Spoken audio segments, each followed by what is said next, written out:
ცენტრალური კრიმინალური პოლიციის დეპარტამენტის აჭარის სამმართველოს თანამშრომლებმა ოპერატიული ინფორმაციის საფუძველზე ჩატარებული ღონისძიებების შედეგად ბათუმში ნარკოდანაშაულის ბრალდებით თურქეთის რესპუბლიკის 2 მოქალაქე დააკავეს.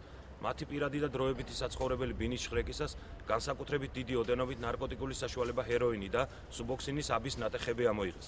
გამოძიება განსაკუთრებით დიდი ოდენობით ნარკოტიკული საშუალების უკანონო შეძენა შენახვის ფაქტზე მიმდინარეობს საქართველოს სისხლის სამართლის კოდექსის 260 მუხლის მესამე ნაწილის აქვე პუნქტით.